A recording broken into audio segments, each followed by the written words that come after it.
Challenge. I'd like to welcome you to tonight's Watertown School Board Candidate Forum. Our moderator for this evening's event is Jill Nadeau. Jill is the producer and fill-in host for The Larry Mueller Show, heard around the state on Wisconsin Public Radio. She formerly worked as the coordinator for Watertown TV and hosted many local shows. And with that, I introduce tonight's moderator, Jill Nadeau. Thank you, Pat. I'd like to welcome the candidates to tonight's forum. Each of you will have 2 minutes to introduce yourself, and then we'll ask the first of 8 questions. You will have 1 minute to answer each. The order that the candidates will answer will alternate.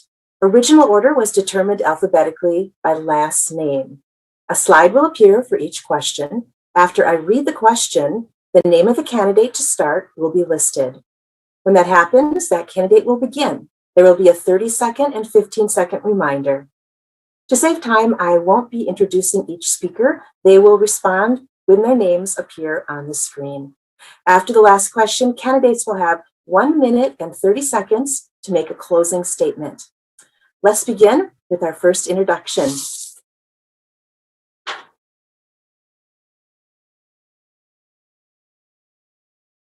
Why are you running for the Board of Education?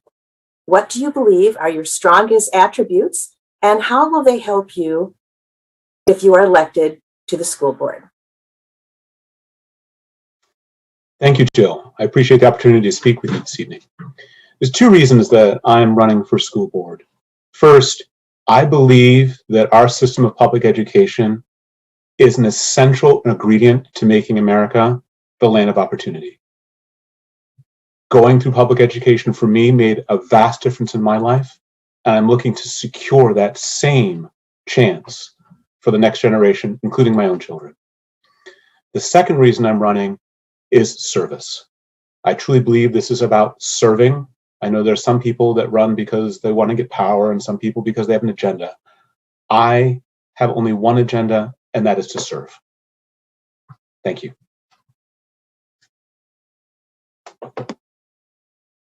Hello, my name is Adam Bainbridge. I'm running for school board because I have place such a high amount of importance on education, and I also place a high amount of importance in our community of Watertown. I think education is going to be the key to bringing in new residents and making our community thrive and grow and be a place that we all want to live. I also have 3 children in the district, so I have personal interests as well, but I really am excited about helping Watertown thrive and grow and making Watertown a better place to live for everybody, including our children. Thank you. You want to unmute yourself, Fred? I'll be the first one of many that will do that tonight, I am sure. I'm sure. Thank you very much, Jill. I am running, my name is Fred Yon. I'm running for the Watertown School Board because, much like Tony said, I believe in service, and I feel that the best thing that you can give to anything is time. That is the one resource that we can't purchase, is time. And I believe that that is one of the best things that you can give. And as a district and as a community, we are right on the cusp of just growth and opportunity. There are so many good programs that we have going on in the district, and I believe that we have opportunity for those to grow and do more for our students and for the families moving to the area. Thank you. Good evening. Thank you, AAUW, for this opportunity to be able to just learn more about all of us. I'm Tina Johnson, and I'm running for a school board. And because, you know what, I love this city and I value education. And I think it's a great way for me to be able to merge my passion for education and my desire for service and for giving back. As a parent, having two kids and being involved in my children's education, K through 12, I bring a detailed knowledge in the workings of the school, and as a former employee and as a small business owner. And I just really I think my positive attitude and my knowledge can help bring these elements together, just to be able to contribute and serve the community. Thank you.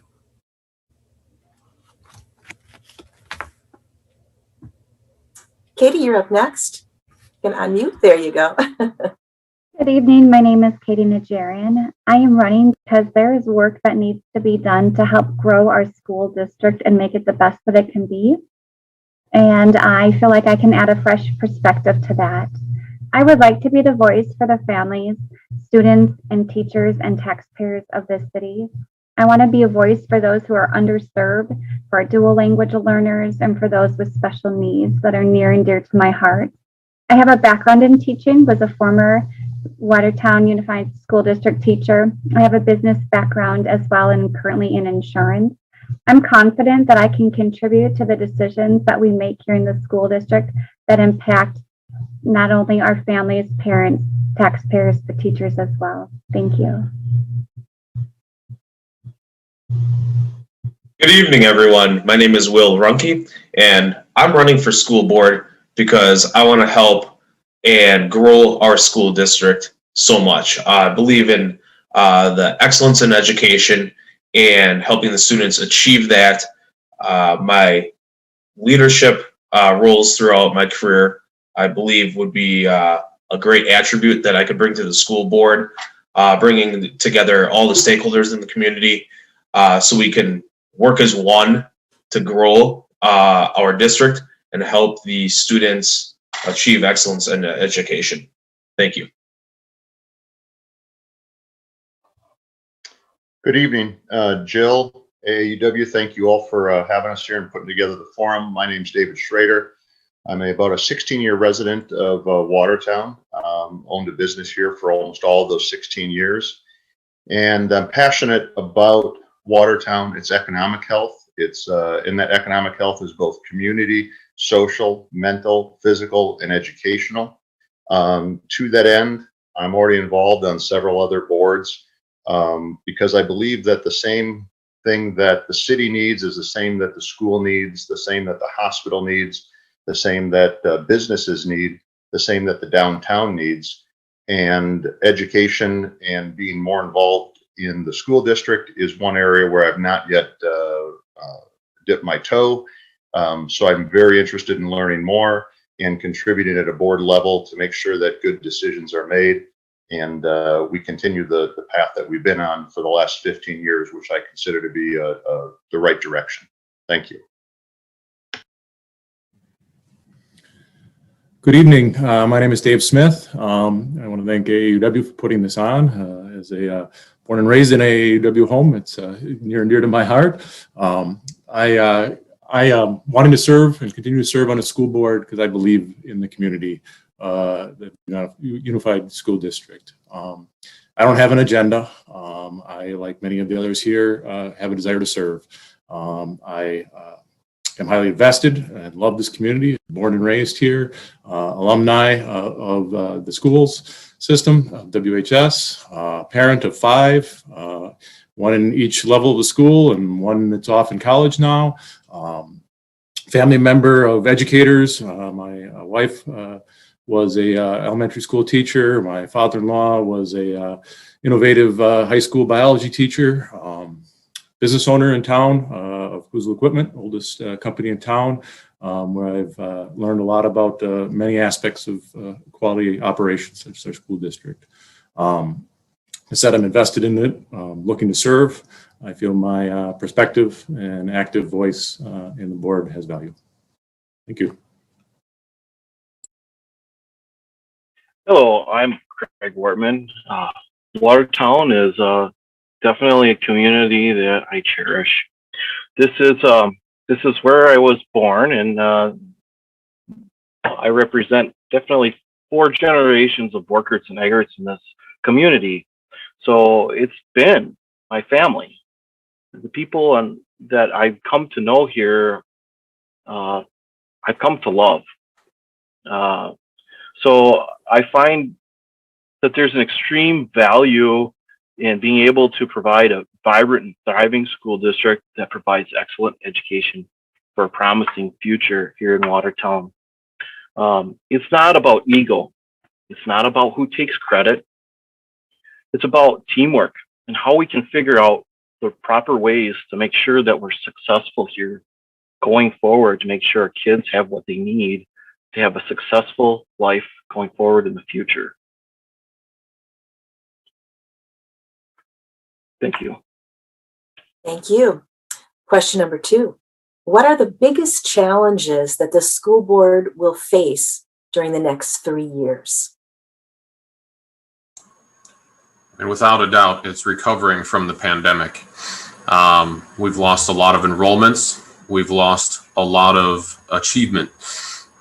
So rebounding from those two things is going to be our largest challenge. There's really nothing else. It's getting students back into schools and closing that achievement gap that may have occurred for so many across the board. So I really think there's other small challenges, but that's the biggest one. That's going to be the largest one that we have to deal with. You know, there's certainly a financial aspect as well. We need to make sure that we're managing our budget responsibly as well. But I view those as very important, but a secondary to really closing those achievement gaps and getting enrollments back in, which will also help with those financial metrics. Thank you.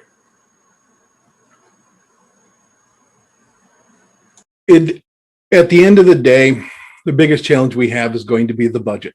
It is going to come down to this. If we looked at the latest scores have come in from our STAR testing for our AVID students at the middle school, they've actually increased over last year's numbers. So despite all of the upheaval from the pandemic, but in the next 3 years, actually in 2 years from now, the referendum rolls off and there will be a deficit. We have to start looking at this. We've done some good work as the board already with this, but this is going to be the biggest issue that's going to be facing the district as we have to look at what the deficit is, what it's going to bring to us, what kind of impact that will have on not only the district, but on the community. That is going to be our biggest challenge as we, not only this next 3 years, but the 3 years after that moving forward.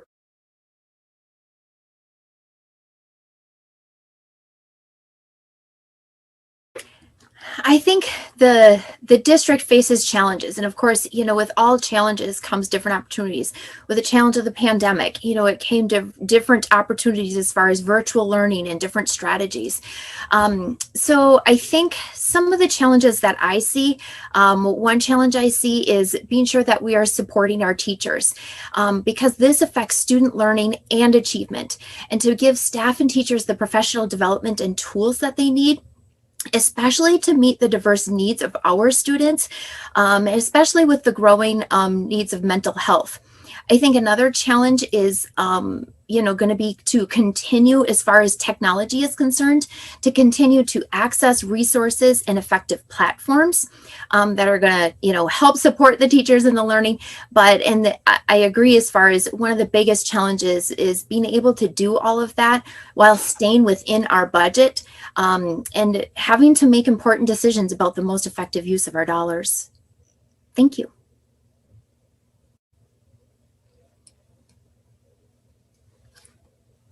I agree that our biggest challenge that the school board faces will be making budgetary decisions, and that we will be going into a deficit in the next few years. That is probably the biggest challenge. Some smaller challenges that will be manageable will be closing the achievement gap after the pandemic, helping those students who are falling behind, helping those students at the high school who are not passing their classes, implementing strategies to help students get caught up will need to be a temporary and short-term focus. As well, as Fred mentioned, our test scores are improving, which is fantastic. We'll be needing to look at minor things within building filtration systems, making sure that we're still spending money and keeping the schools safe after the pandemic is over. Thank you. Thank you. I think the most important challenge that we face right now is obviously bringing back the achievement and bringing the students back into the fold after the pandemic, getting them back up to speed, making sure that any of those that did fall behind or have fallen behind get the requisite, help, assistance, that type of thing, to ensure that nobody is left behind. Also, then that goes into the whole budgetary issues and challenges that we're going to be facing. And I think that is obviously at the forefront of everybody's mind.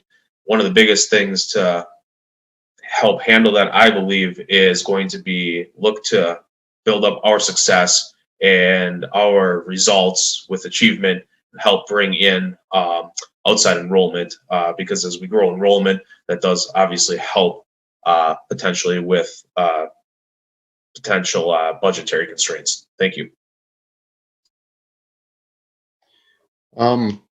It's often said there is no mission without the money, and our mission is to produce students who can survive in the real world, who can contribute to the real world, who can contribute to the overall economic health of Watertown, the area, their families, etc. And that's the mission of the teachers, all the administration, and really the school board. Of course, without the money, there is no mission. So you can't ignore the fact that we have to be able to operate in the black. So inevitably, finance and the budget will become a large part of the discussions of the school board.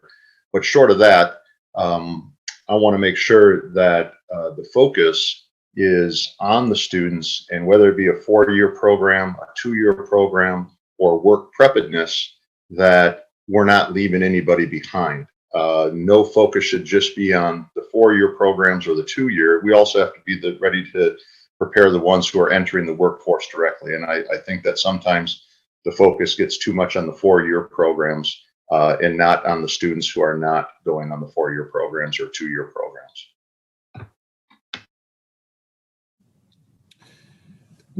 Without a doubt, the budget will be the big elephant in the room to figure out how to move. But I guess I believe that that'll happen with really stepping into our vision of excellence for all.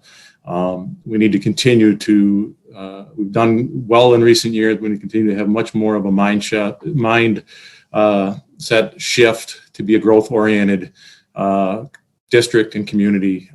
We've had too many years of not embracing that and looking at it as how can we cut our way out of things, and we need to be looking at how we can grow out of this budgetary thing. And it's through economic development. It's through having an excellent school for all children. Sometimes we focused upon the lower level and the people that aren't at grade level, but getting everybody so that it's a destination for people from outside the community to want to be a part of our district. And that will let the budget and many other things fall in line. I actually agree with that about the budget falling in line, but I definitely see that the budget is a challenge, most definitely. But we have to instill some confidence into our taxpayers as well. But currently, we have a literacy crisis here in Watertown, and we need an all-hands-on-deck teamwork approach between parents, teachers, and school board and administrators to address this effectively. We need to boost our ELL and special education assistance to help our community populations that struggled to read. Also, it is noted that there is a consistent 13% decrease in the STAR proficiency in the transition between 5th grade and the middle school. If we focus on the lofty goal of making this a 7% increase in proficiency, an overall shift of 20% will only help us in this challenge. We can do this through enhanced coordination, planning, teamwork, and cohesive curriculum through building transitions.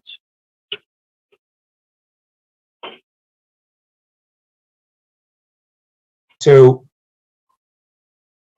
academic achievement didn't start with the pandemic in terms of our issues there.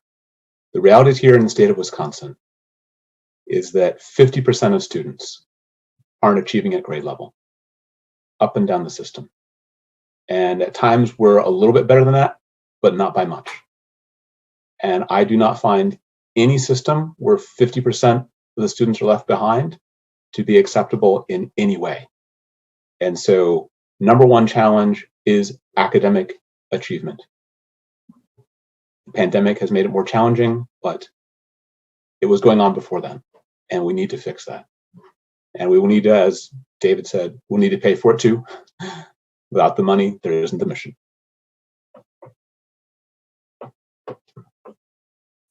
Thank you. How are you going to encourage students to enroll in Watertown Unified School District?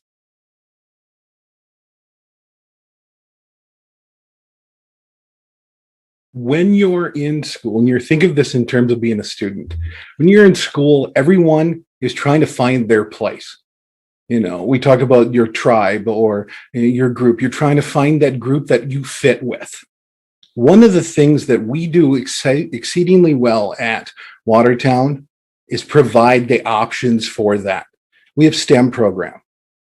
We have the new e-learning campus. We have a lot of different opportunities for students that they can find their niche. They can look for what they're interested in and focus on that.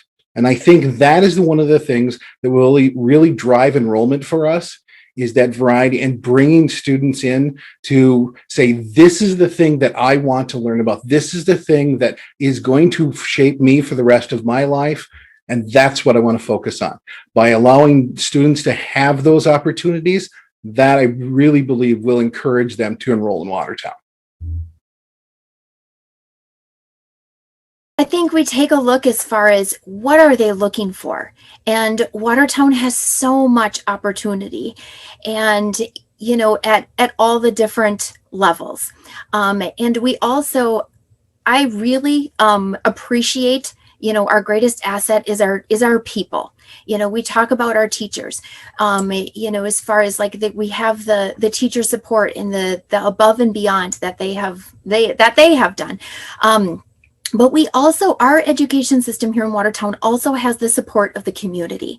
You know, you look around and we have lots of parks. And so the community really is invested in our young people and in our education and the partnerships that we form.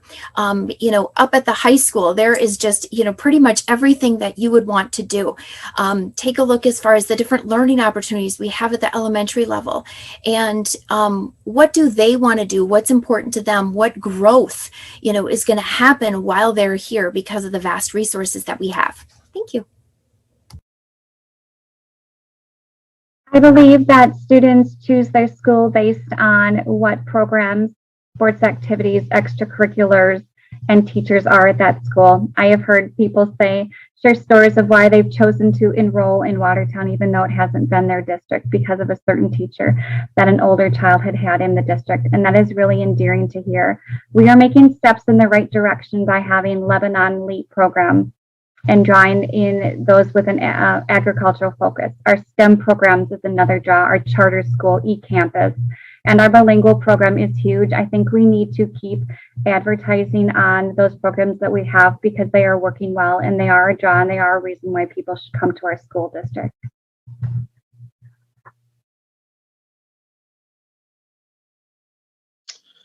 I think taking a step back, I think one of the most important things that we did as a district was during the pandemic, we kept sports going and extracurriculars like that. And I think that showed the commitment we have to those type of activities that I believe are a big draw for the students that potentially would be looking at our district.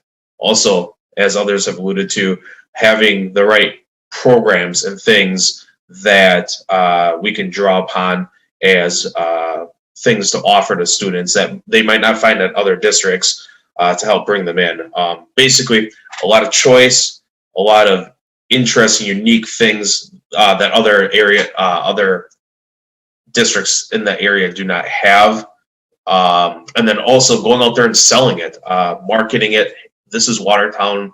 This is what we have to offer, so much more. And then finally, obviously, if we can show improving achievement with the students over a year basis and everything, that naturally would also get people to take a look at our district. Thanks. I agree that most students and even most adults are going to follow their passions. And for as passionate as I may be about math, I'm probably going to be more passionate about Skills USA. As passionate as I may be about song, I may be more interested in hearing more from Mr. Moldenauer in the drama or the musicals. And the same goes for the athletics, the same goes for art, the same goes for pretty much every other extracurricular. And I find that Watertown, in my experience talking to other parents of other districts, has a lot more of those to offer in aggregate. We just got to get that information out there and also push it down to lower levels in the community so that the middle schools and elementary schools are having exposure to those programs as well. Because once you get a kid passionate about any particular subject, you're going to hook them and them and their family, and they're going to be committed to your school district for life because you have something more to offer that they're passionate about. I love to see the unity we have around this. Our current culture is all about choices. I believe the future of education is choices, active parent choices of schools. We're positioned uniquely in this. We're smack dab between two major metropolitan areas in the East and West. They're approaching us. Yes, economically, they haven't impacted us like many of us would have wished over the last 10, 15 years, but we're ripe and ready for that. I believe the district, we have options like no other district. We've got Endeavor Charter School, Charter eCampus, AP courses, dual language, Avid, Discovery Academy, Lebanon Leap, Pathways, Lincoln and RMS STEM, dual language, 4K, full 4K. The options are just endless, and they're all solid, very good options that are huge draws for us as a district. We have three areas that we need to target. We have people that physically come and are residing here. That's a community destination. That's WDS is part of that, but the rest of the district is, or the rest of the community is a draw as well in what we're doing economically there. We have physical campus for open enrollment. What brings them to have parents make the drive to have them physically reside here? And then there's eCampus. Our eCampus boundaries are the entire state. And we need to be actively doing that. We have a great program that was positioned very well for the pandemic for that. So we're ripe and ready. It's marketing and sales. I have a unique take on this. I feel that we need to really focus on the things that we know how to do best in our district and improve upon them until we can confidently say that we're the best district in the area when it comes to reading proficiency, math, and science are core things. I think that's just an example. We have the tools and the skill set to accomplish this, but we must find efficient ways to share best practices, collaborate, and make smooth transitions between school buildings. We have to find a way to differentiate ourselves with the valuable resources we have.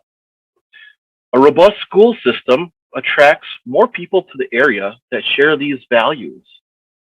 When we are able to stabilize enrollment, those numbers, that may be the time that we can actually explore new programs for growth.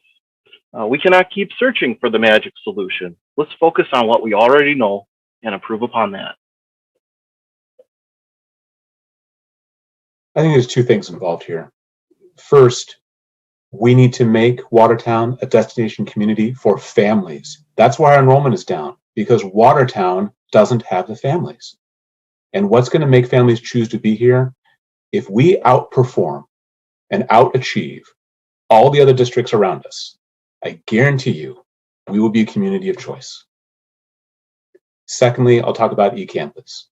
As Dave Smith mentioned, eCampus is the whole state. And there are very few districts in the state that have as sound and solid an eCampus program as we do. And I can tell you that some of those districts are pulling in literally more than 1,000 students from across the state into their eCampus. So those are our two things. Make us a destination community for young families and grow eCampus. Thank you. Any good growth program has to have two elements, retention and growth. I think retention is one of the most important things to any growth program. Keeping students here, we might say, well, their parents left, things like that. But if we make sure that our children are socially fulfilled, are having a great experience at school, in sports and whatever, their mental health is really strong, it's going to be really hard for their parents to uproot that and move to another community. So I think we really need to embrace the retention. And then finally, growth. We have so many great programs, as all the others have said. There's so many, it's astonishing. We need to market those, but I think the second part is really showing measured results, because those measured results are going to make people want to be a part of it. If we're showing measurable success, people will want to be a part of that success. Thank you. Okay, on to question 4. What do you believe is the role of a school board member, and how would you see yourself in that role?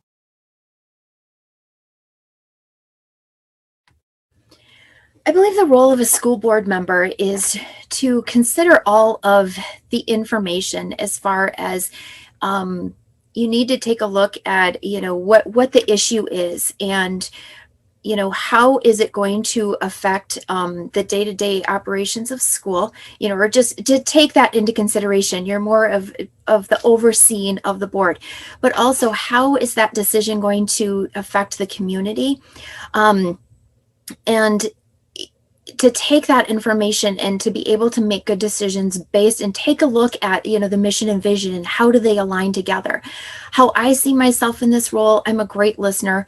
I'm, looking to work well together with others to be able to come up with positive solutions so that we can move forward in meeting our mission and our vision, and doing this all by, being financially responsible, but seeking out the experts and trusting the people that we have in place, that they will take care of the day-to-day. Our role is more of an overseer to be able to help them to continue out their mission. Thank you.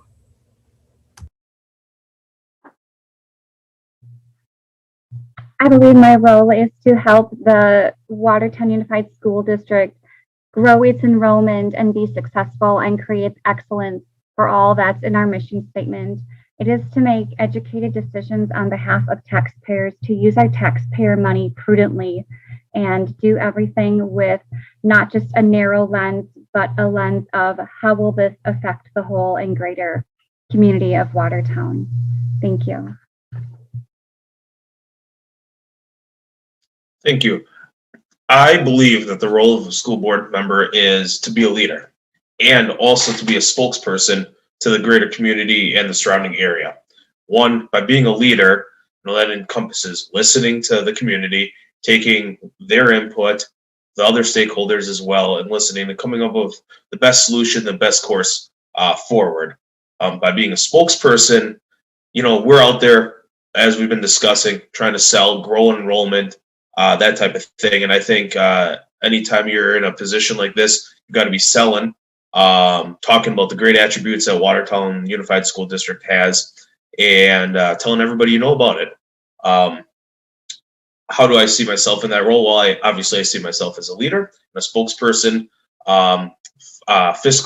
being fiscally responsible with our money that we're given and have use of from the community and from everybody that's putting that in there. So that's kind of how I see myself. Thank you. I'm on several area boards, and I adopted a philosophy several years ago that I typically don't care what decision is made as long as it's made with systemic thinking in the right fashion. I don't have an ego when it comes to what our decisions are. I don't have an agenda, but I do have a way that I like to challenge other board members, challenge their strategic plan, in making sure that we are making the best decision for the students, for the taxpayers, for the teachers, and for each other. So I value concise, intelligent, well-informed decisions, or well-informed discussion, I should say.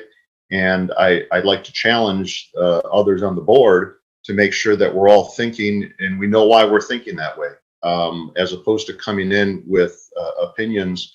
I want to make sure that we're always making the best decisions.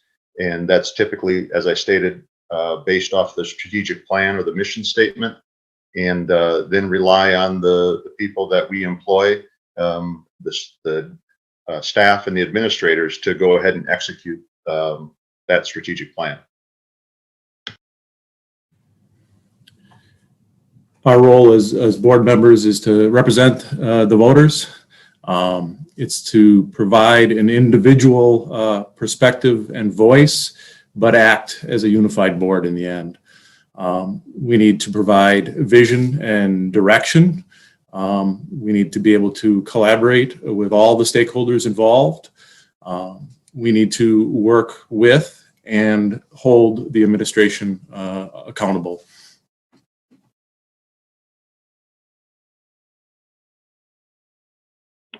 All right. I feel that as a board member, I see myself more as a teammate. I want to think of it as a teammate for the community and for parents and for the teachers here in our district. We need to make prudent use of the taxpayer resources, because ultimately, when we fail to do so, we're taking resources out of the hands of our children. And that's the biggest focus. That's what bothers me the most. I think that ego and politics have no place in the learning of our kids, and I don't even care about the credit. That's not what is important here. We need to get a chance to sit down and collaborate with our teachers to understand, the entire truth. And transparency and communication is very important there. So I see somebody that wants to be present and approachable from all different aspects. Thank you. So this is part of what I get really excited about, because this gets to the core of one of the reasons why I'm so excited to live in our great country. We have local control of our schools. Most other places do not. We do. And the role of a board member is to be the representative of the voters in making those local decisions. To me, there is nothing more important than that. This is affecting our community in which we live in the most direct way. So honoring the importance of your role as a board member in being that representative of the whole community. It's another reason why I like the way we do it in Watertown is each of us represents the whole community, not a piece of it, the whole community. That's what I value about this role. That's what's most important to me, is each and every time thinking about what is best for the whole community, what do the voters want to have happen. Thank you. I think we have an incredible amount of talent within our organization, both in teachers, staff, administrators. There's just a lot of talent spread throughout the entire district. I see myself as really a guide and a leader to help them have the right tools for their success. I'm here to help them succeed as a board member. Yes, there's taxpayer accountability. So part of that is making sure that their goals are nudged towards alignment with what the taxpayers expect. Accountability is a last resort. I think there's accountability is important, of course, but we just need to help them get there on their own. They want to be successful. They all want to be successful, and through proper leadership and through teamwork, we're going to get there more quickly than if we make it more of an adversarial condition. Thank you. Look, I'm a big believer in servant leadership, and we talk about serving the voters. We don't just serve the voters. We serve the community. We serve the staff. We serve the administration. We serve the students. The primary role of a board member is to listen. We need to listen to our teachers. We need to listen to our students. We need to listen to the administration. We need to listen to the voters. We need to listen, and we need to absorb what everyone is saying. We need to put all of those things together. We need to make the best decisions possible for all of them. That is a hard job. That's a high ask of anyone. But as a board member, that is what we do. And I believe that that is our primary role as a board member, is to listen, to take in what we have from the community, what we're hearing from the community as a whole, and to make policies and make decisions that gets everything out of the way and lets our administration, lets our teachers do what they do best to serve the students. Thank you. Thank you. Question number 5. As a member of the Board of Education, you will need to make decisions regarding budget, which will require balancing the needs of the students and teachers with the needs of the community. What is the most important to consider in balancing those needs, and how will you balance them?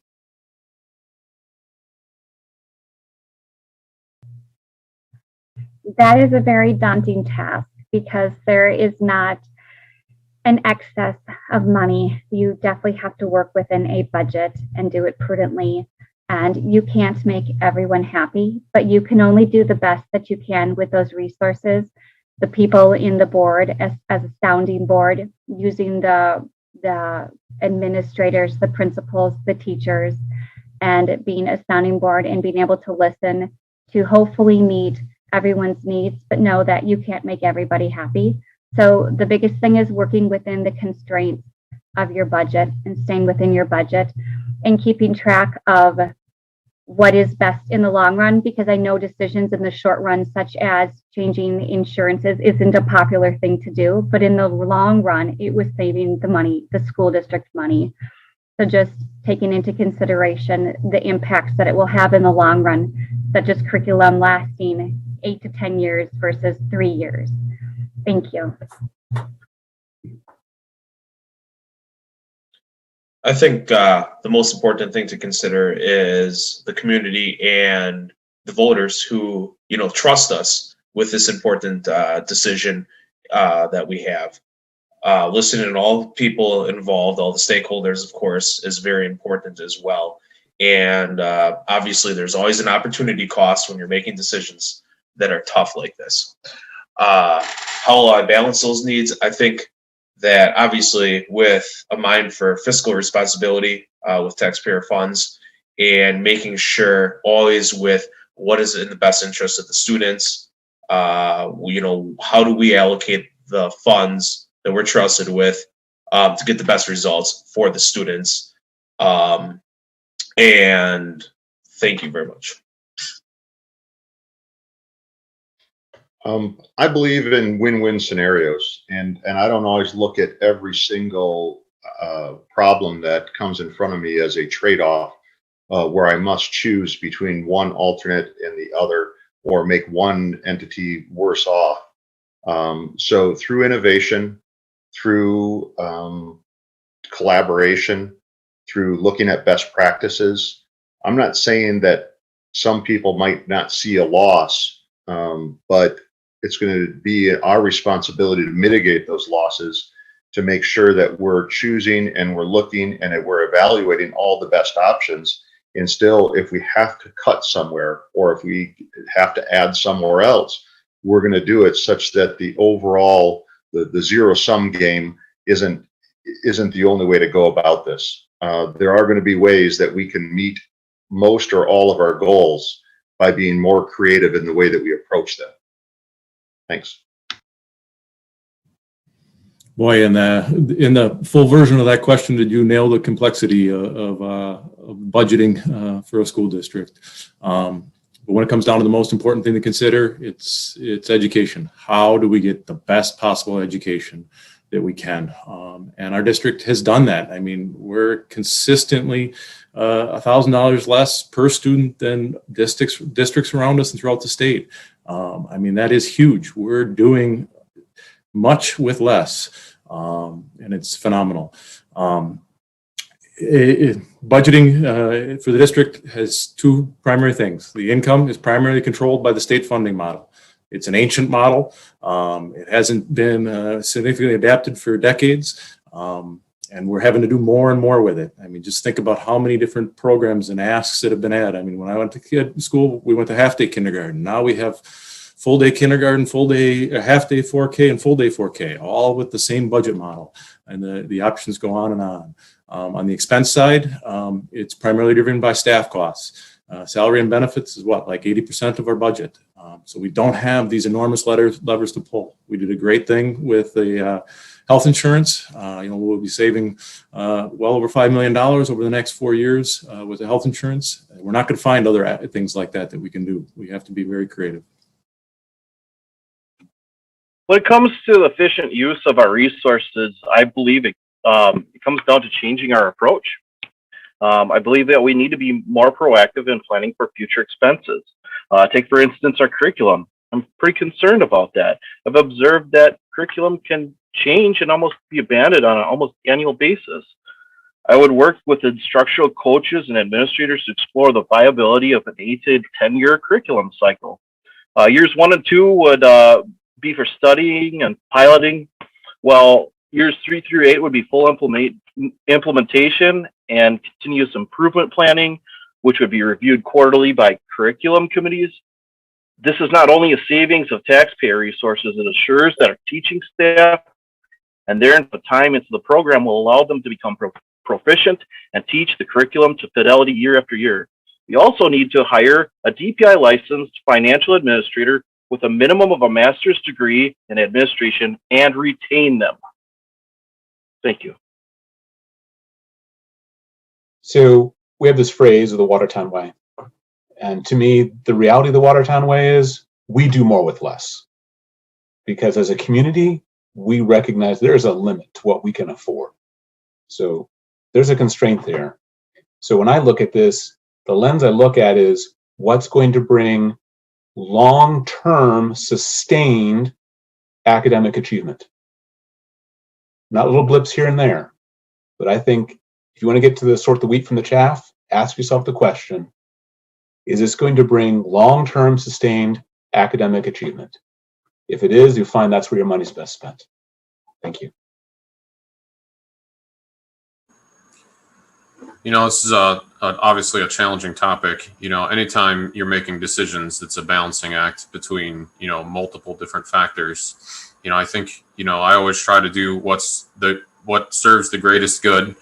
As Dave mentioned, our teaching staff is 80% of our expense. Our students obviously are a huge part of that. So, putting their needs pretty high on the list is definitely important, in trying to serve the greatest good for those students, for the staff, make sure they're happy, and some of those other outcomes are going to come. Throwing money at every problem doesn't always yield you the best results. And as others have said, we've done a lot with a little, and I think there's more improvements that can be made there. I think, the use of technology that the pandemic has thrust upon us has given us a lot of opportunity. And I think we should continue to explore that and extract every penny from using platforms like that to yield better learning results and staff satisfaction. The first thing we need to do is eliminate any sacred cows, for lack of a better term. We need to make sure that we don't put anything on a shelf and say, we can't touch that. If we're in the situation where we have to balance this out, everything has to be on the table. And it doesn't mean cutting everything, and it doesn't mean that, your favorite program or whatever is going to get cut. It means is looking at it. And I really embrace a lean philosophy where you need to eliminate the waste. You need to look at our processes. You need to look at the way we're spending money. We need to look at how we're spending money and how we're doing things. And can we do them better? Is it better technology? Is it improved uses of our teachers' time? Is it improved mobility in, traffic patterns? Whatever you want to do with it. There is a way we need to start looking at everything as a whole and start identifying those things that we're, frankly, wasting money on, and eliminate those first. And we can't hold anything up and say, no, not that one. I think it's important when we're taking a look at the budget, what kind of strategies are going to align with our mission and vision while making the financially responsible decisions decisions. When we take a look at evaluating all areas of the budget and listen to the ideas and solutions from staff and be willing to consider alternative possibilities. I think one thing that, came out of the pandemic is that, we're needing to look at things a little bit differently, and maybe that challenges us a little bit more. I think when we're taking a look at, we want to continue programming and staff to keep our schools strong. So we need to look at, where can we save money? We need to take a look at, we want to keep the important things of programming, but then maybe we need to take a look at merging building resources to save money. As long as the programming is at the center of it and balancing those needs of, the teachers, the students, and the communities is a tricky one, no doubt. But I'm hoping that we can, work together and gather the information that we can and be good listeners and really evaluate those things. Thank you. Number 6, as a school board member, you will receive communication from community members regarding upcoming decisions, operational issues, and decisions that you have made that the community may or may not support. How will you respond when addressing questions and concerns from the community? Well, that's a very good point.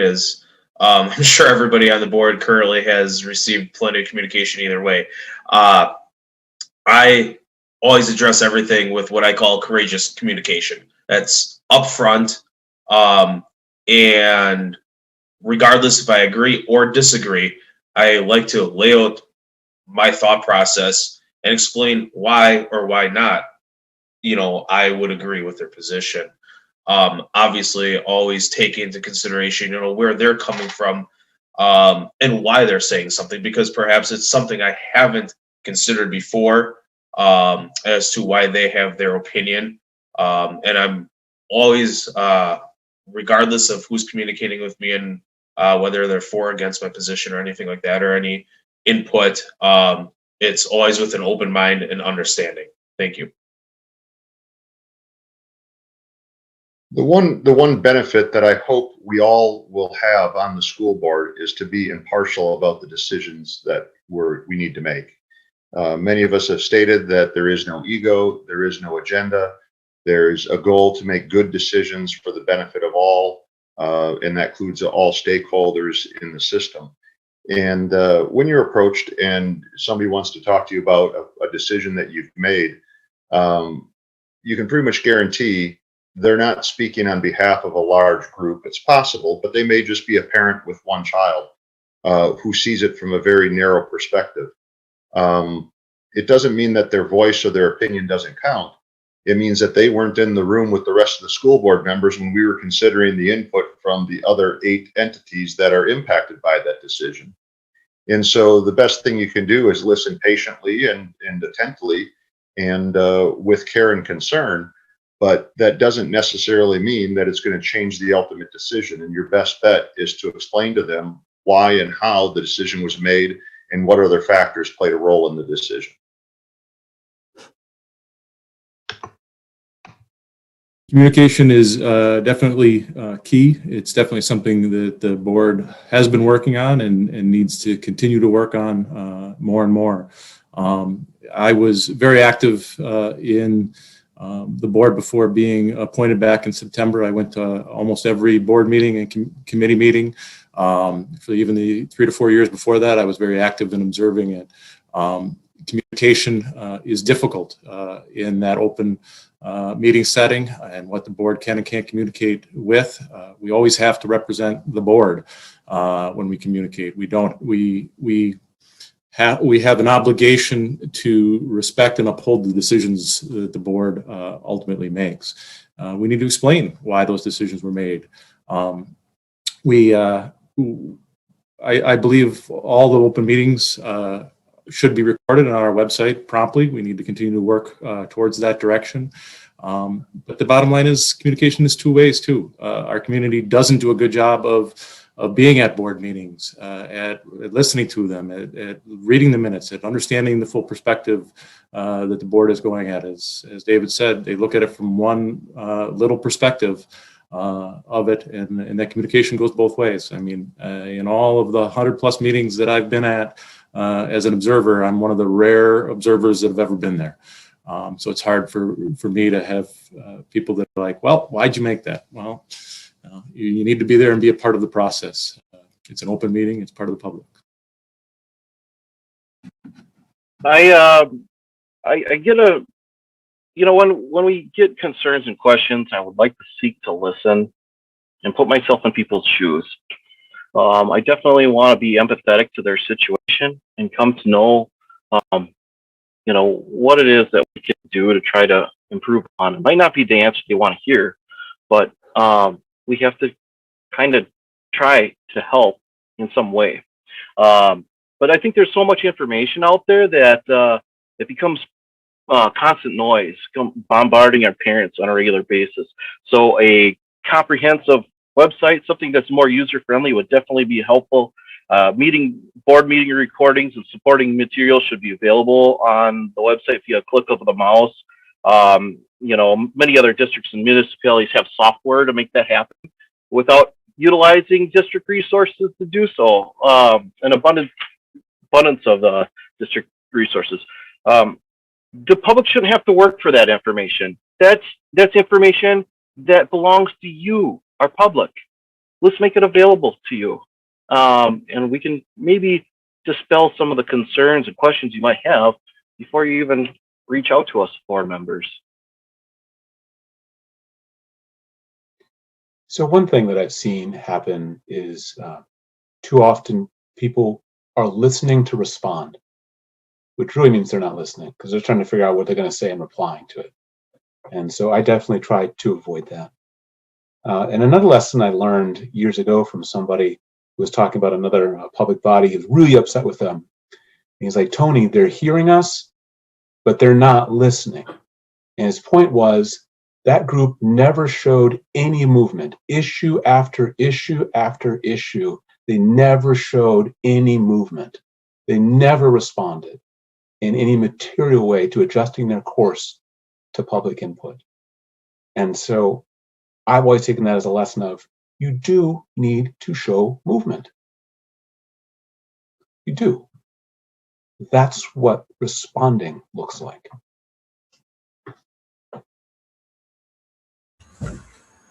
I think, professionally and respectfully, obviously, are the two words that come to mind in describing how we should certainly communicate with everybody. I would hope that people would come to me in that manner, and I would certainly, either way, respond to them in that manner. We make a lot of hard decisions. A lot of people may be on opposing sides of that issue. The best we can do is do our best to understand their position, and then communicate the position of the board if a decision has already been made. If it has not been made, then you could maybe perhaps still speak as to what my individual opinion is and view on the subject is. But I do think it is important as leaders to show a unified front as often as possible and clear direction. Because I think that if we do that, that helps resolve a lot of conflicts before they arise.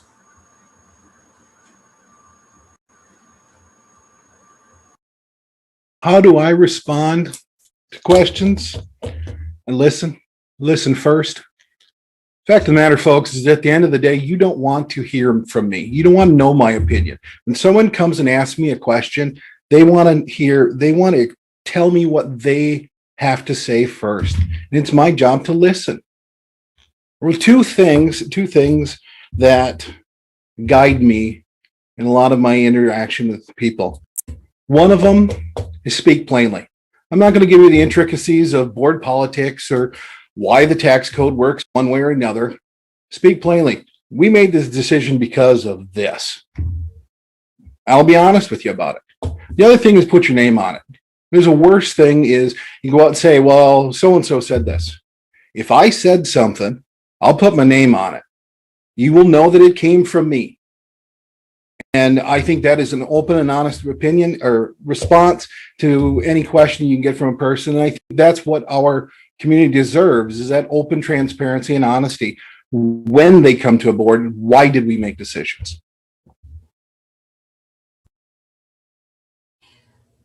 Well, I have a background in psychology and have worked with a variety of people. And many times what I've learned is that people want to be heard.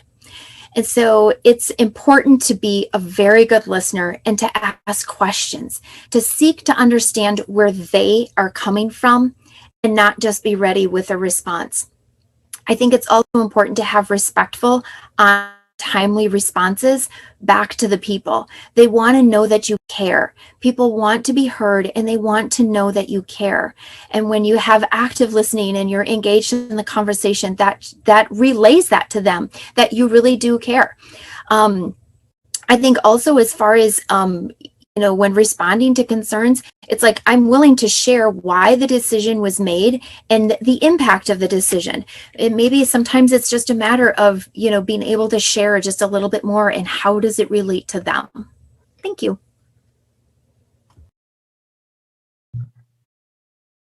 I'm probably not going to say something that hasn't already been said, but my first instinct and recourse is to listen. People who come to you with care and concern or questions want to be first heard, and my job it would be to listen. That's what I did when I was a teacher. When parents had a concern, it's something they brought to my attention, I first listened, tried to understand, paraphrased what they were saying, and then if there's an action item that needs to be taken, then to bring that to the board president, the superintendent, the administrators. And if we see a pattern of the community asking as a collective community asking for something, that's something that we bring onto the agenda and to the board's attention to help problem solve. But I think the other thing that will help our community members as well is to have more transparency with decisions that are made and access to the communications from board meetings. Obviously, to increase attendance, we need a larger space to hold board meetings. They need to continue to be filmed and taped and recorded and then easily accessible to people who want to access that information. Thank you. And question number 7. Due to COVID-19, the past year has brought many challenges to the school districts of Wisconsin. What are your feelings on the changes that have occurred?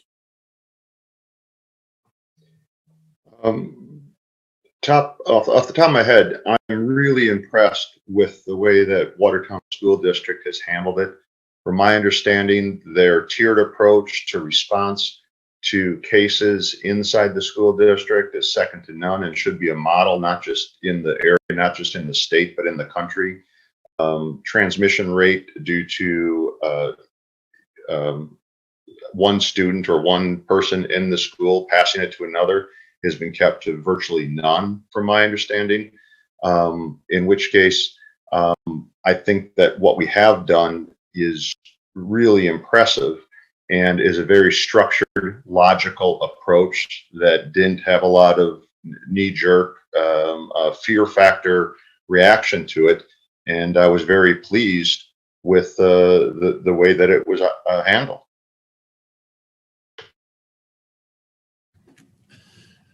Feelings on the changes. It sucks that it happened at all, without a doubt. We all wish that it wasn't something that is thrown upon us. I think we overall did a very good job with it. Sure, in hindsight, there's lots of things that we could have done different, quicker, better, with knowledge that we thought we had, that we didn't have, that we did have, that we didn't know we had.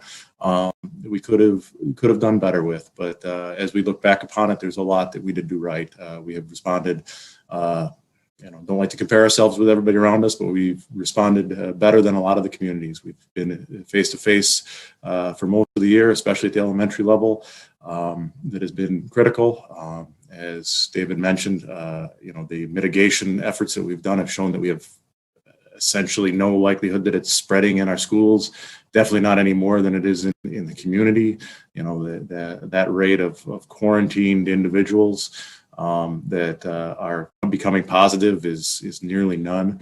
And so we've done very well at that. We must begin to concentrate our efforts on education. I mean, COVID response has consumed much of the administration and the teachers and the board and everybody else. And we need to get back at educating kids and focus on that. And we're learning that that's important. and to continue to be doing that, we're getting better at. I really feel that this is a prime example of how a proactive approach to decision making would have had a drastically different outcome. Waiting for the DPI to hand down guidance should never have been a driving factor for our planning. Had the board required a scoping sequence to detail key deadlines and objectives in May, we may have been able to convey confidence to our public and our teaching staff of several learning options like eCampus, Virtual Plus, or face-to-face in June. Instead, around 221 students left the district in what amount to be about, possibly a $2 million loss to the district.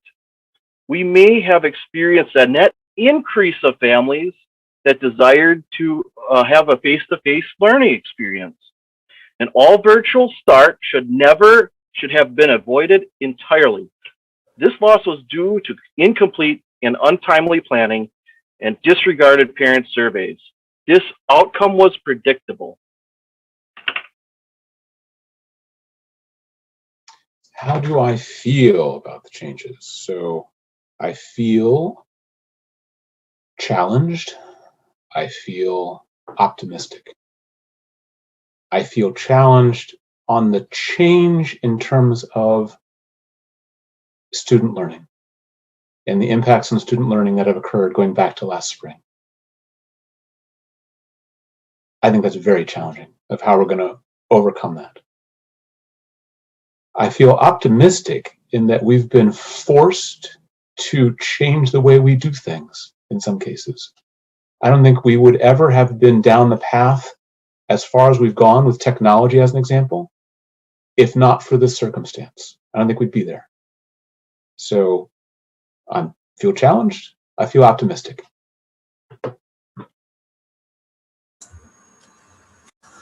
I was excited, honestly, about the technology adoption. You know, the world was evolving long before the pandemic occurred and forced us to adopt this technology. There's so many efficiencies that can be gained from it. And, you know, whether you agree with it or not, the ability to use technology in your day-to-day lives is a necessary life skill. I mean, the ability to manage an inbox is a skill that almost every employee is required to have at this point in time.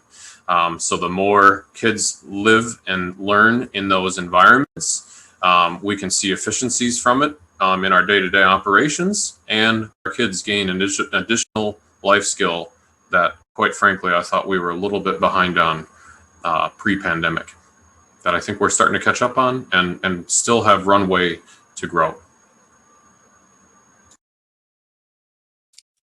I'm going to echo Dave's sentiments. Boy, last year sucked, didn't it? And as we rolled into the fall, a lot of people didn't know what was going on, what we were doing. But the changes that we made, the changes that were made, for good or ill, there were wins. And there's positivity that came out of those too. We talked about, some of the others here talked about technology, talked about opportunities for growth. I think what we need to do is look at those wins, look at the losses, and leverage them for the future.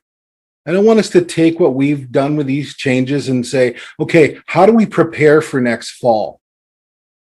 I want us to take the opportunities that we've gained from the changes and go, how do we prepare for 2026? How do we prepare 5 years down the road? How do we make this a district of choice by leveraging the changes and the opportunities that have been given to us because of them, and use those to propel us forward, not just stumble into next year? And I think we can do that, but we really have to embrace that change and go with it. And God help us, I don't want to be back the way we were last fall, this fall. There's a variety of feelings, that have gone on through the pandemic and things like that, of course. But I really feel as though it's through adversity that we can grow and move forward together. And Tina, your mic went out. I'm There we sorry. go. Thank you. I think there's a lot of pros and cons that, you can evaluate of different things that have happened. But when you're taking a look at what can we do to move forward and grow through this? And, there were new opportunities born like the virtual learning, virtual events, parent teacher conferences.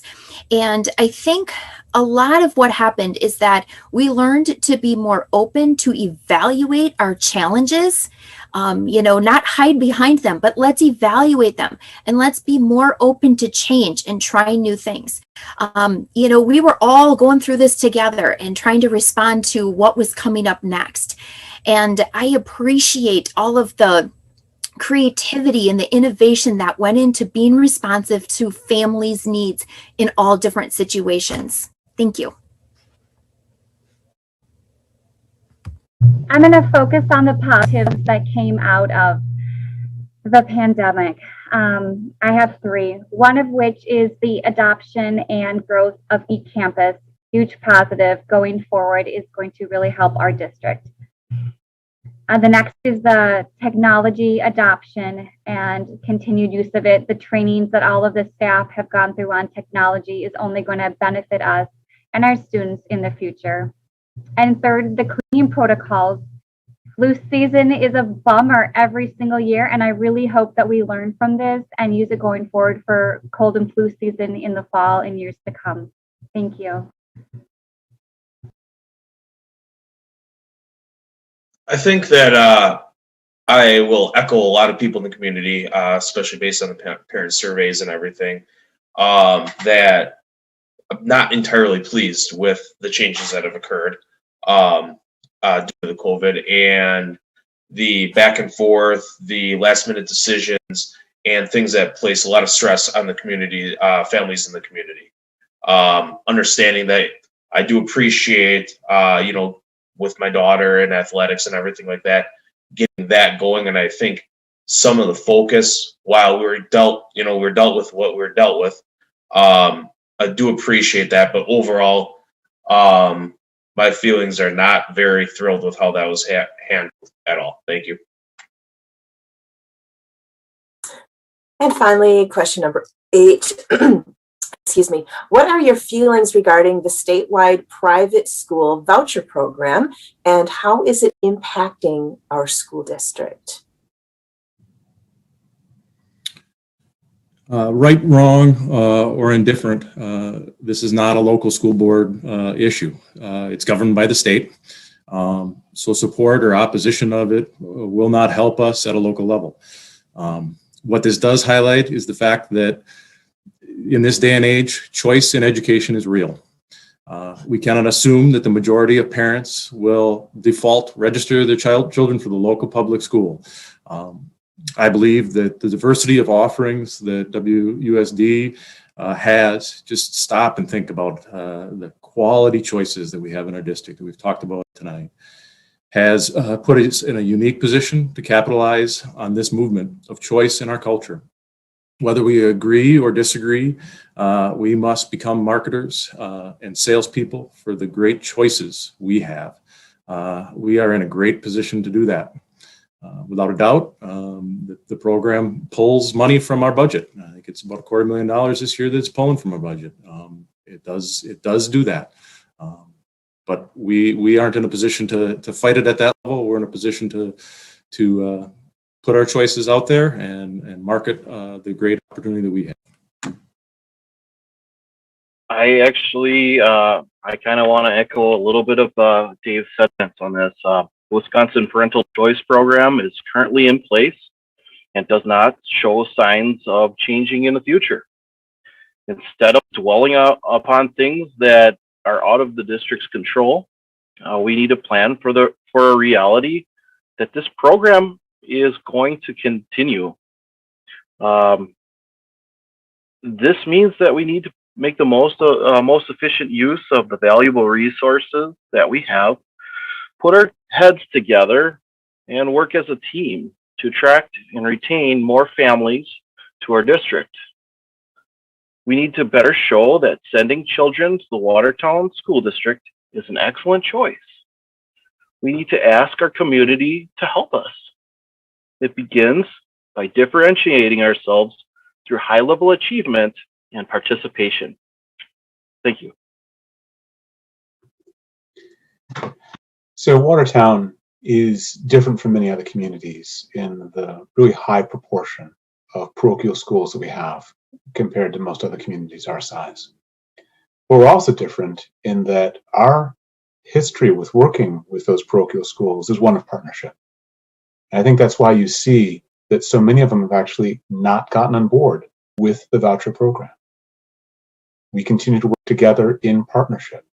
And I'd like to continue that partnership with a goal of growing the community so that all of us can succeed rather than trying to divide up a dwindling pie that will serve nobody's needs over the long term. Most of all, won't serve the students of this community well. Thank you. Yeah, my personal view is that this voucher program was a bit of an unfortunate situation. It, our whole public school system, our school boards were set up for the reason of having representation of how our tax money was spent, and that decision kind of undermined a lot of that.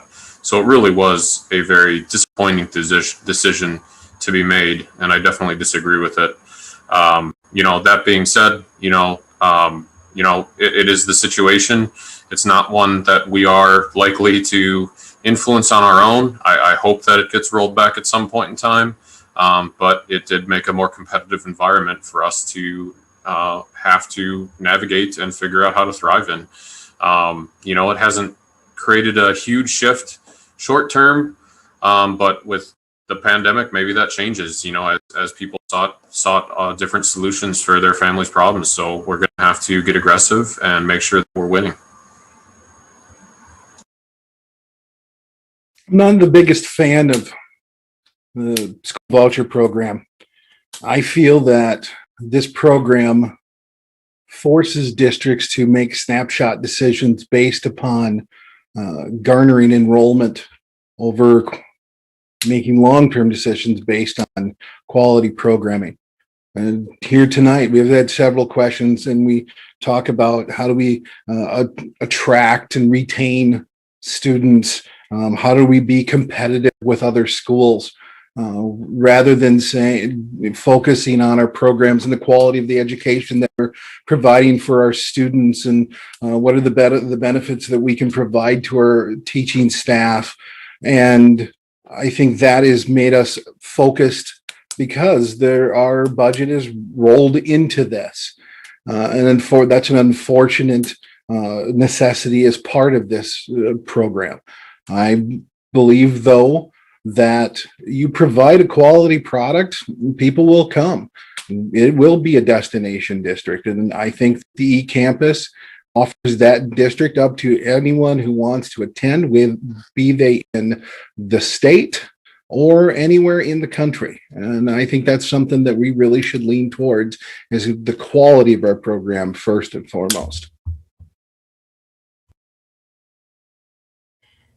And while this decision for the school voucher program isn't within our school district's wheelhouse, perhaps there's something that we can do to let the legislators know, how it has impacted our schools and our families.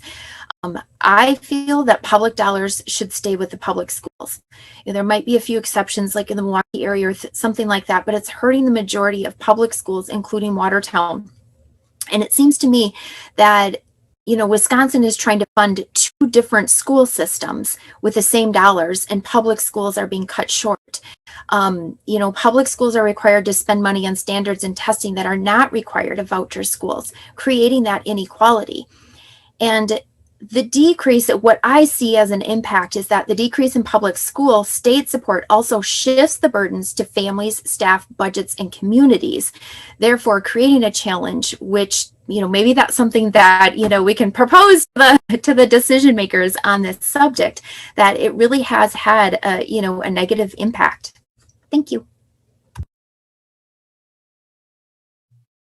I actually had the privilege of meeting with the Secretary of Education this past year, and it really changed my perspective. And I kind of equate it to the American dream. you should be able to do and go wherever you want to go. And I feel like that money should travel with the child, the student, and instead of saying that money belongs to public schools, that money belongs to that child and should travel to whatever school that child attends. And if we want to increase enrollment and we want that money to come back to Watertown, then we need to market ourselves so that those children choose Watertown every single time to meet their needs. Because not necessarily, I can't say 100% right at this moment that we meet every child's needs. And I would like us to be able to get to that point here in Watertown. Thank you. I think everything comes down to what's in the best interest of the students, and the choice and the families making the choice where their students go is of the utmost importance. So I personally do not have any problem with the school voucher program, because truly it is up for the best interest of the students, regardless of where they choose to go. Now, with that said, I believe that by working and selling our district and all that has to offer, we don't really have anything to worry about that, because of everything, all the programs, extracurriculars, teaching staff, everything that we offer. We're a fantastic school district. And as we continue to improve achievement and everything like that, we shouldn't have to worry. People want to come flock to us from around there, from any of the school districts. And that's really what it's all about. It's competition driving us forward to be better versions of ourselves going forward in the future. Thank you.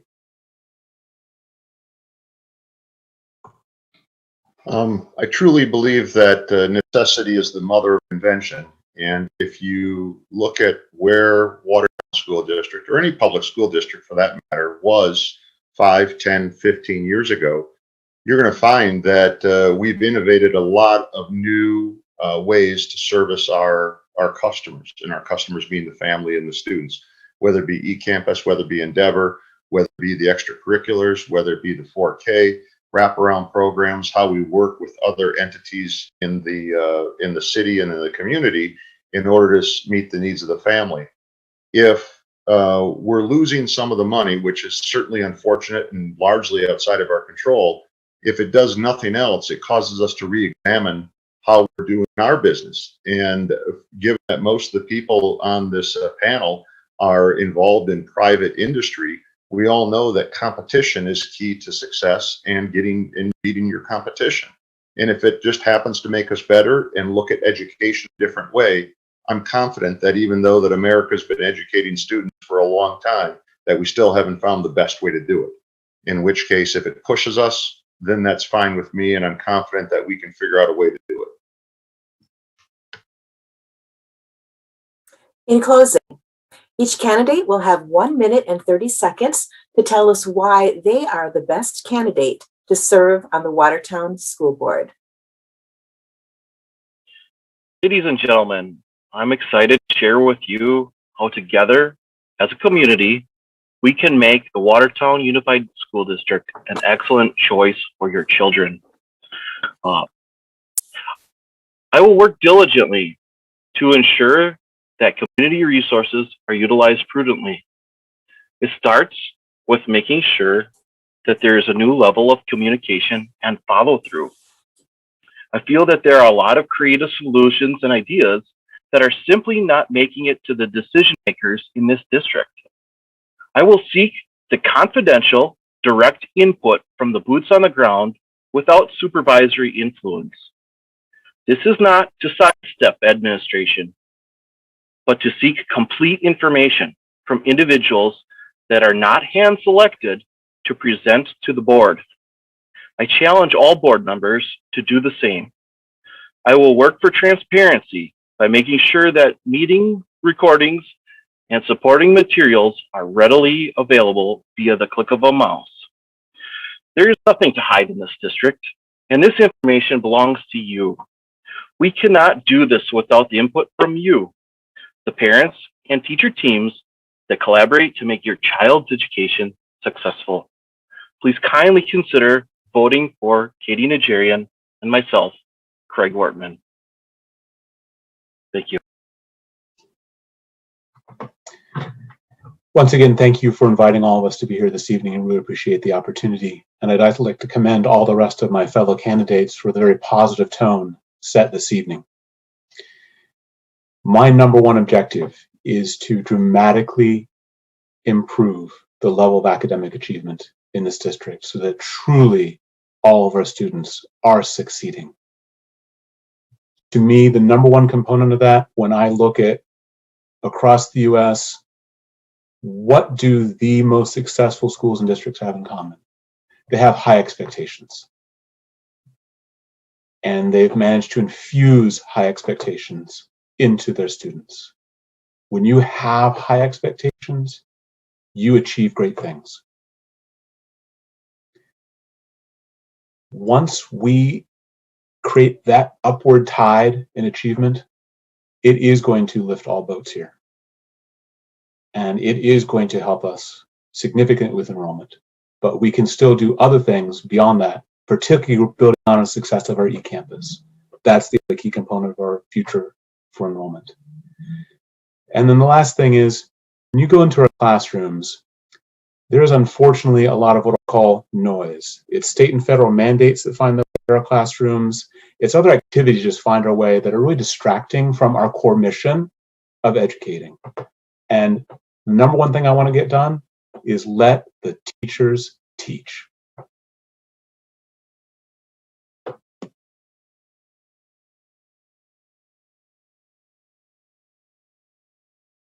Adam? All right, there we go. All right. All right. So, I definitely agree that I want to make our district the envy of all others. I want us to be the epitome of success. I think we all want to kind of elevate our district, our community, our town to the highest possible level that we can achieve. I think I have a lot of skills that can help guide us there. We have a lot of talent in this district, both in our staff and our students. I want to help them achieve success. I have run a lot of complicated businesses over the last several years where we've had some challenging situations to overcome, and I've had to work with large, complicated teams to help guide them to success. So I think, my experience, leadership capability can help get teachers and staff motivated and on the right track, and help us achieve that high level of success that we all want. Thank you.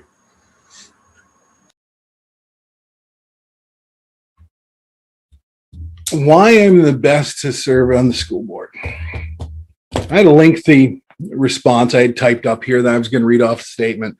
And one of the things struck me tonight as we're all talking is that we're all saying the same thing. A lot of the responses have been the same. I'm not one to tell you of my accomplishments. I have a master's degree in professional communication. I'm writing my dissertation for professional communication, UW Milwaukee, for my PhD. You won't hear me tell you that often. I won't tell you that I taught at Madison College for many years, and despite COVID, I would have been teaching there still. The one thing I will tell you is we have a great school district. And we do a lot of hard work in this district. Tony's right. We need to get out of the teacher's way. We've got a lot of things there. If you want someone to tell you what they're going to do, that's not me.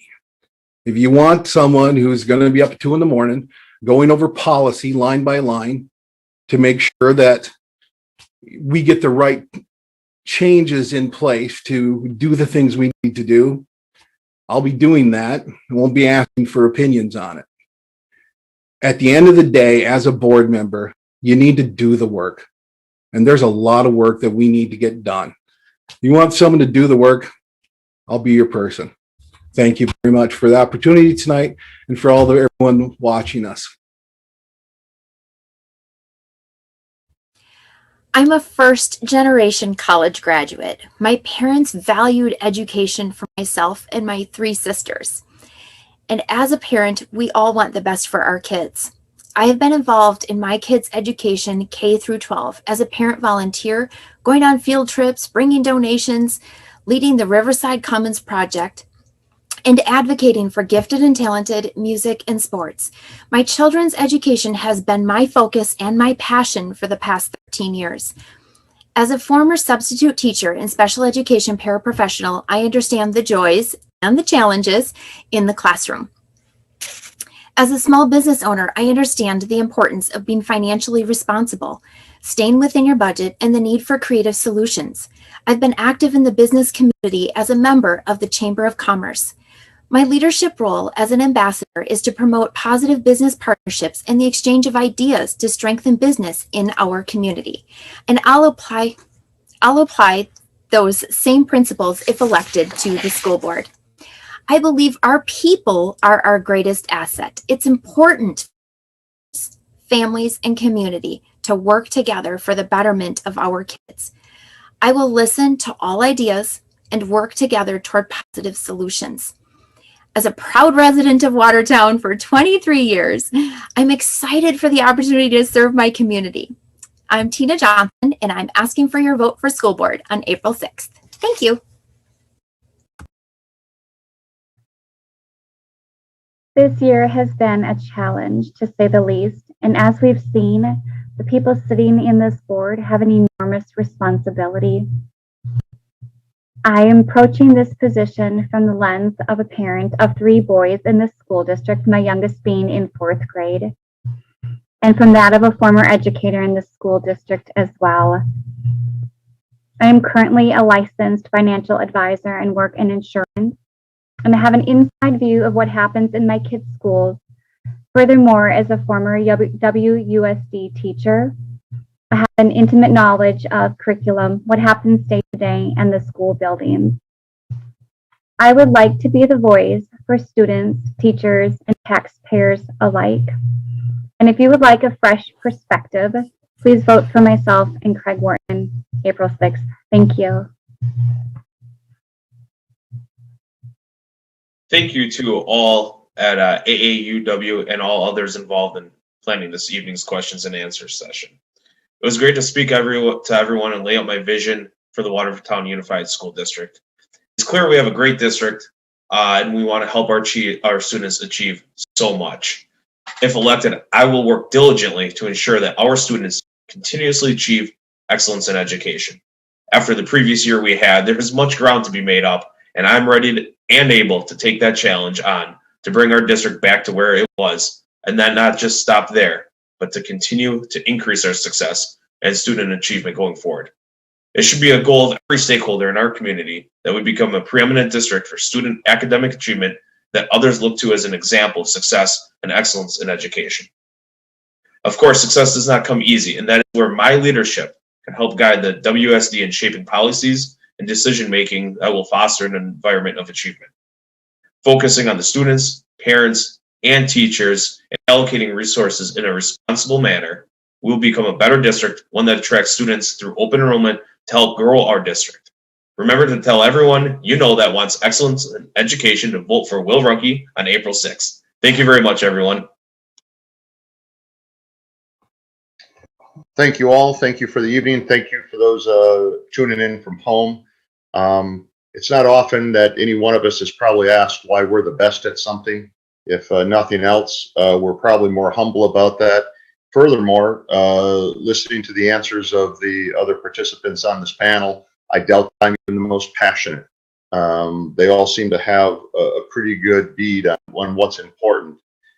In which case, without comparing myself to anyone else or saying why I'm the best, my simple answer is, if I'm elected and I'm on the board, you're going to get the best decision for the best return on taxpayers' dollars for what's most important to the school district, and that's going to be the education of the kids. And I'm going to guarantee that the best decisions are going to be made as it pertains to how the money is spent and how we allocate resources, time, effort, and how we innovate ways to make it happen. And that's my pitch for the school board. Thank you. Thank you, AAUW, and thank you for each and every one of you that are listening tonight or at the recording of this in the future. I bring a unique perspective as an alumni, a parent, a family member of educators, I am deeply thankful for what the WUSD has done, and I want to invest in its future. My wife, Ricky, and I have 5 kids, and we've chosen to enroll them in this district. Education has been a central value of our family. Being active for years on the sidelines and recently being appointed to the board, I understand how large of a commitment this is and how we must work as a board together. My unique skills and experience with all aspects of operating Kuzlu equipment, the community's oldest business, has given me detailed exposure to leading all facets of a quality organization, whether that be administration, operation, management, delegation, leadership, financial, purchasing, human resources, technology, marketing, or sales. All of those attributes are things that are needed in a board member. The community, and specifically the WUSD, has given me and my family so much, and this is an area that I can give back. My hope is that I apply my skills, ability, and experience and time as a collaborative and active voice on a unified board, as I guide, steward, and hold the district accountable to the pursuit of engaging all students in rigorous and relevant learning to maximize their unique talents and abilities and to prepare them for the challenges of the future. Let the teachers teach. Excellence for all. Thank you to our candidates for taking time to be with us and letting the voters get to know you better. Election Day is April 6th. For more information, go to myvote.wi.gov or contact your municipal clerk's office. Thank you for being a more informed voter, and good evening. Good night. Thank you. Good night.